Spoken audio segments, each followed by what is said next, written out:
प्रदेश के समस्त अनियमित कर्मचारियों से संबंधित कई महत्वपूर्ण अपडेट लेकर आज मैं इस वीडियो के माध्यम से उपस्थित हुआ हूं। सभी साथियों से निवेदन है कि चैनल को सब्सक्राइब कर लीजिए, बेल आइकन को प्रेस कर दीजिए और इस वीडियो को अंत तक जरूर देखें। काफी महत्वपूर्ण जानकारी आपको इस वीडियो के माध्यम से आज मैं देने वाला हूं। छत्तीसगढ़ संयुक्त अनियमित कर्मचारी महासंघ के द्वारा अपनी आगामी रणनीति 18, 19, 20 और 21 4 दिवसीय धरना प्रदर्शन और विधानसभा घेराव का कार्यक्रम उनके द्वारा रखा गया है।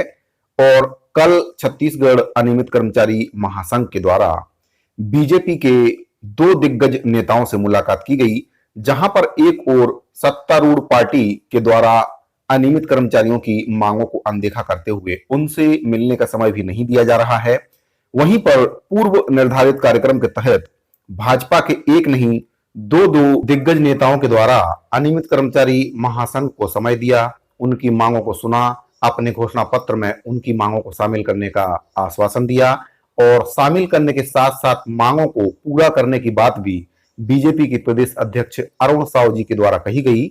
मांगों को लेकर छत्तीसगढ़ संयुक्त अनियमित कर्मचारी महासंघ के प्रदेश अध्यक्ष रवि गढ़पाले जी के द्वारा एक वीडियो भी जारी किया गया है। सुनिए उनके द्वारा आगामी रणनीति को लेकर क्या कुछ कहा गया है। रवि गढ़पाले, प्रदेश अध्यक्ष छत्तीसगढ़ संयुक्त अनियमित कर्मचारी महासंघ।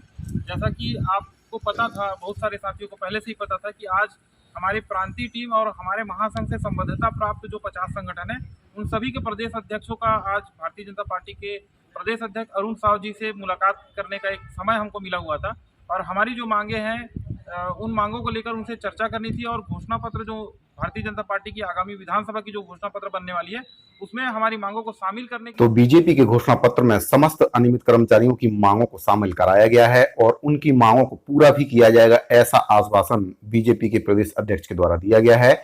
वहीं दूसरी ओर रसोईया कर्मचारियों के मंच पर पूर्व मुख्यमंत्री डॉक्टर रमन सिंह जी के द्वारा पहुंचकर उनकी मांगों को पूरा करने का आश्वासन दिया गया है। आप देख सकते हैं वीडियो। देंगे आप लोग सब आ जाइए यहाँ पर खानेकर जी, आप लोग के 2 पदाधिकारी हैं सब यहाँ पर आ जाए। भारत माता की, भारत माता की, छत्तीसगढ़ महातारी की, छत्तीसगढ़ महातारी की। सत्ता बदल दो, ताज बदल दो, सत्ता बदल दो, ताज बदल दो। सत्ता का अहंकार है, वादों से इंकार है, इसलिए कर्मचारियों का पलटवार है।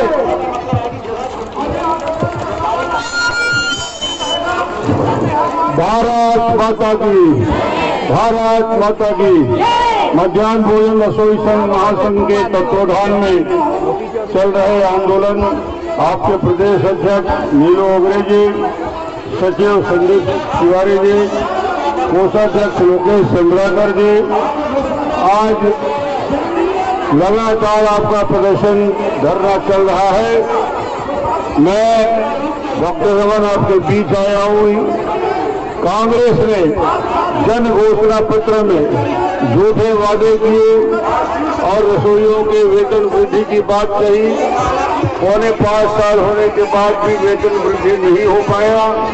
आज मैं आपको सिर्फ यही कहता हूँ कि भारतीय जनता पार्टी की जन घोषणा पत्र में रसोई सहायता के मानदेय में बढ़ोतरी का प्रस्ताव हम अपने घोषणा पत्र में रखेंगे। आपको चिंता करने की जरूरत नहीं है। बहुत बहुत धन्यवाद।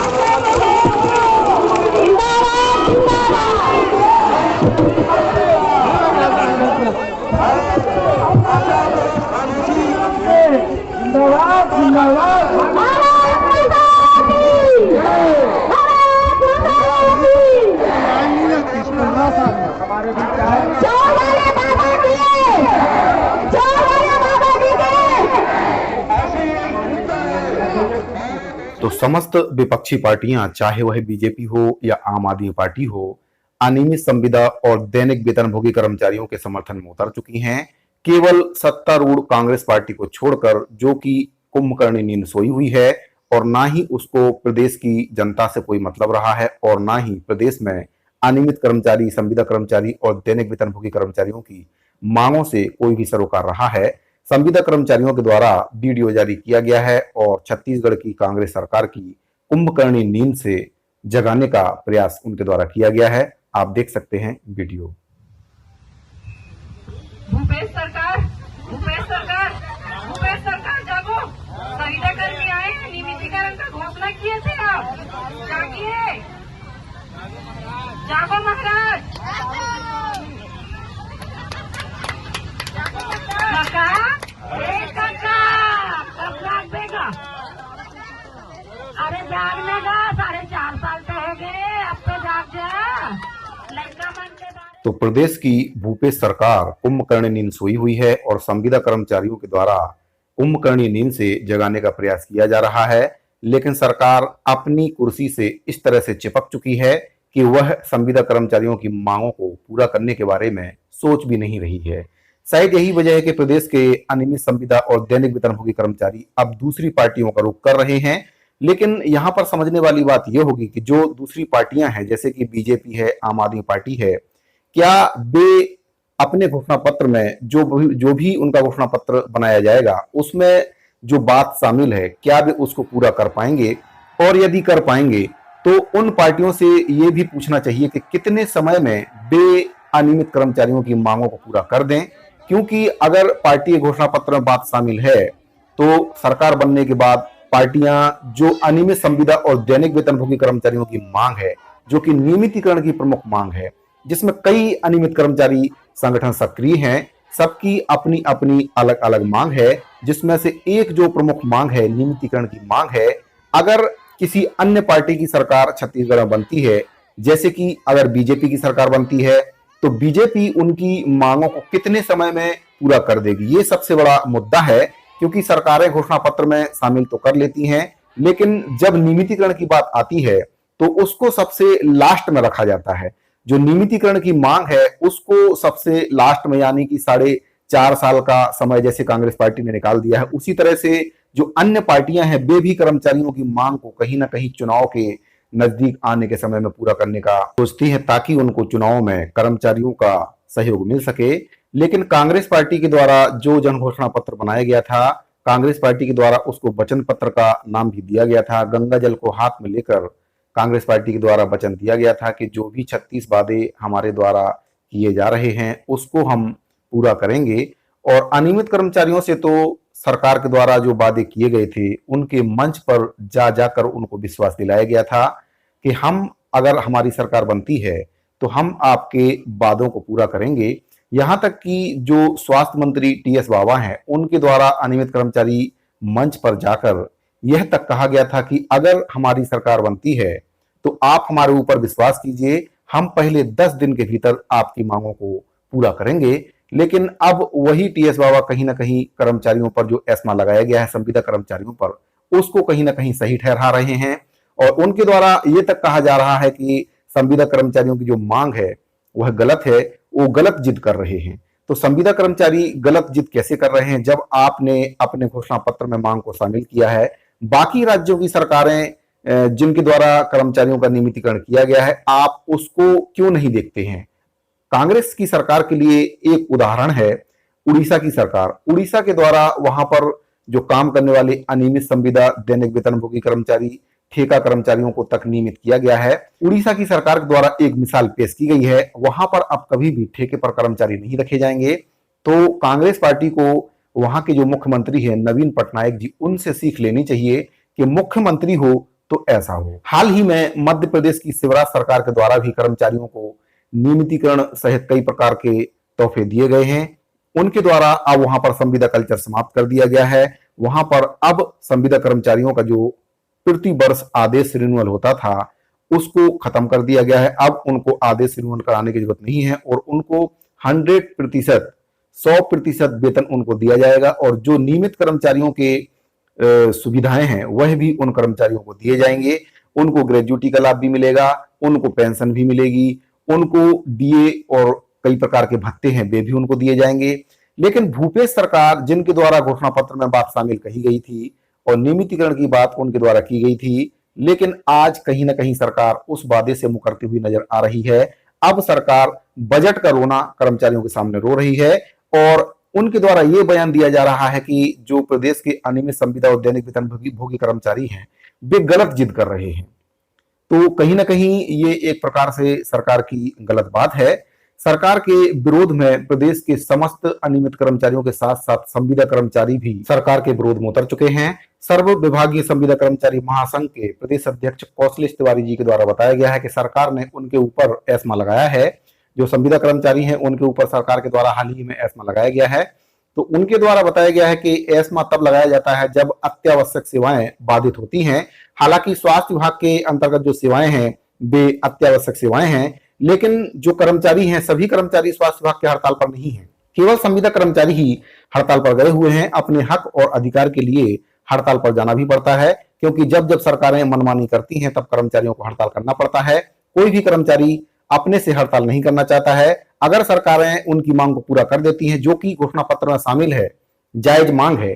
सरकार ने खुद कहा है, अनियमित कर्मचारियों के मंच पर जा जाकर सरकार के द्वारा और स्वयं मुख्यमंत्री भूपेश बघेल जी के द्वारा भी ये कहा गया था कि ये वर्ष किसानों का है, अगला वर्ष कर्मचारियों का होगा। लेकिन मुख्यमंत्री भूपेश बघेल जी का वो वचन झूठा साबित हो रहा है। इसी से नाराज होकर प्रदेश के समस्त विभागों के संविदा कर्मचारी हड़ताल पर गए हुए हैं, जिसको लेकर सरकार ने उन पर एस्मा लगा दिया है, क्योंकि सरकार कहीं ना कहीं संविदा कर्मचारियों की भीड़ को देखकर डर चुकी है और अब सरकार उनकी हड़ताल को किसी न किसी तरीके से समाप्त करा लेना चाहती है। लेकिन सरकार के द्वारा जो एस्मा लगाया गया है कर्मचारियों पर, वह एक प्रकार से गलत लगाया गया है, क्योंकि प्रदेश के जो स्वास्थ्य विभाग के कर्मचारी हैं, नियमित कर्मचारी अभी भी अपनी सेवाएं विभागों में दे रहे हैं। केवल संविदा कर्मचारी और एनआरएचएम के अंतर्गत जो स्वास्थ्य विभाग के कर्मचारी हैं वे ही हड़ताल कर रहे हैं। तो सरकार ने जब अनियमित संविदा और दैनिक वेतनभोगी कर्मचारियों की हड़ताल को समाप्त नहीं करा पाया, तो उनके ऊपर सरकार के द्वारा एस्मा जैसा कानून थोप दिया गया है, जिससे प्रदेश के समस्त विभागों में काम करने वाले लगभग 45,000 संविदा कर्मचारी सरकार से बुरी तरह से नाराज हो गए हैं। और आज 17 जुलाई को, जो कि आज हरेली का त्योहार भी है, और माननीय मुख्यमंत्री भूपेश बघेल जी के द्वारा प्रदेशवासियों को हरेली त्योहार की शुभकामनाएं दी गई हैं, लेकिन वहीं पर संविदा कर्मचारियों के द्वारा इसका विरोध किया गया है। उनके द्वारा आज जेल भरो आंदोलन का आगाज किया है और आज भारी मात्रा में संविदा कर्मचारियों के द्वारा गिरफ्तारी दी जाएगी और इससे सरकार की मुसीबत और भी ज्यादा बढ़ गई है। सरकार को समझना होगा कि प्रदेश के जितने भी अनियमित कर्मचारी संगठन है सभी सरकार से नाराज चल रहे हैं। सरकार ने जो घोषणा पत्र में वादे किए थे, सरकार उनको पूरा नहीं कर रही है। आखिर सरकार के द्वारा ऐसे घोषणा पत्र क्यों बनाए जाते हैं जिनको सरकार पूरा ही ना कर पाए? क्या सरकारें कर्मचारियों को धोखा दे रही हैं? क्या सरकारें आम जनता को धोखा दे रही हैं? गरीबों से, बेरोजगारों से, कर्मचारियों से, किसानों से जो भी वादे सरकारें करती हैं, आखिर उन वादों को पूरा क्यों नहीं कर पाती हैं? तो अब पार्टियों को यह समझना होगा, चाहे वह बीजेपी की पार्टी हो, चाहे वह कांग्रेस की पार्टी हो, चाहे वह आम आदमी पार्टी हो, उनको यह समझना होगा कि अब प्रदेश की जनता समझ चुकी है, झूठे वादे अब नहीं चलेंगे, झूठे घोषणा पत्र अब नहीं चलेंगे, क्योंकि कोई भी पार्टी एक बार प्रदेश की जनता को, कर्मचारियों को धोखा दे सकती है, झूठा घोषणा पत्र बनाकर पार्टी सरकार बना सकती है, लेकिन ऐसा हमेशा नहीं होगा, क्योंकि एक बार इंसान धोखा खा सकता है, बार बार नहीं। तो कांग्रेस पार्टी के द्वारा जो घोषणा पत्र बनाया गया था, सरकार को चाहिए कि उसका जो वादा है उसको पूरा करे। अनियमित संविदा और दैनिक वेतनभोगी कर्मचारियों से किया गया वादा कांग्रेस की सरकार पूरा करे। राजस्थान जैसे बड़े राज्य में भी कांग्रेस पार्टी की सरकार है और वहां के जो मुख्यमंत्री हैं उनके द्वारा अनियमित संविदा, दैनिक वेतनभोगी कर्मचारी, ठेका कर्मचारी, कलेक्टर दर के जो कर्मचारी हैं उनके पक्ष में नीति बनाकर वहां के कर्मचारियों को सौगात दी है। कई राज्य सरकारें अब संविदा कल्चर समाप्त करती जा रही हैं और सबसे पहले उनके द्वारा संविदा प्रथा को समाप्त की जा रही है। लेकिन वहीं पर अगर हम छत्तीसगढ़ की बात करें तो छत्तीसगढ़ सरकार के द्वारा रेगुलर पद निकाले जा रहे हैं, नियमित नियुक्तियां निकाली जा रही हैं, जिससे उन पदों पर काम करने वाले अनियमित संविदा और दैनिक वेतनभोगी कर्मचारियों की नौकरियां समाप्त हो रही हैं। तो सरकार एक ओर जहां रोजगार दे रही है, वहीं दूसरी ओर रोजगार छीन रही है। तो आप ही इस बात का निर्णय कीजिए कि जो कर्मचारी 15 साल से, 20 साल से, 25 साल से अपनी सर्विस उस पद पर दे रहा है, आप उसको उस पद से हटा रहे हैं और वहां पर एक नए व्यक्ति की पदस्थापना आपके द्वारा की जा रही है। तो 15 से 20 वर्षों की जो सेवा है उसका कर्मचारियों को सरकार ने क्या मोल दिया? उसका ये मोल दिया कि उनको सेवा से पृथक कर दिया।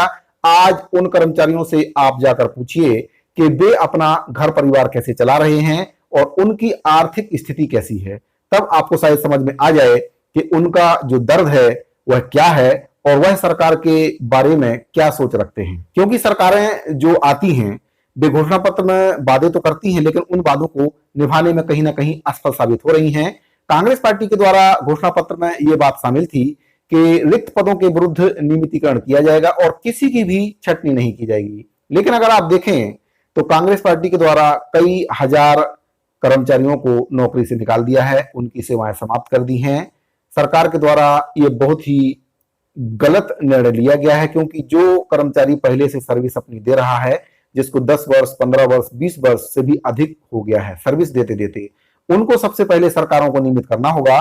जैसे एनआरएचएम के जो कर्मचारी हैं, उनके द्वारा जो मांग की जा रही है कि सबसे पहले जो एनआरएचएम के संविदा कर्मचारी हैं उनको आप नियमित कीजिए, उसके बाद ही कोई भी भर्ती निकालिए। रिक्त पद के विरुद्ध जो नियमित भर्ती आप निकाल रहे हैं सरकार, उसको आप पहले एनआरएचएम के अंतर्गत जो संविदा कर्मचारी हैं उनको उस रिक्त पद में नियमित कीजिए, उसके बाद आप भर्ती निकालिए। हाल ही में मध्य प्रदेश सरकार के द्वारा ऐसा नियम बनाया गया है कि जो संविदा पर कार्यरत कर्मचारी हैं 50% आरक्षण उनको भर्तियों में मिलेगा। मतलब जो भी रिक्त पद के विरुद्ध भर्ती निकलती है उसमें 50% आरक्षण संविदा कर्मचारियों का रहेगा, उनको उस पद में नियमित किया जाएगा और उसके बाद जो 50% के बाद जो पद बचेंगे उन पर अन्य अभ्यर्थियों की भर्ती उसमें की जाएगी। साथ ही इस पूरे मैटर पर आपकी क्या राय है, कमेंट बॉक्स में जरूर बताइए। धन्यवाद।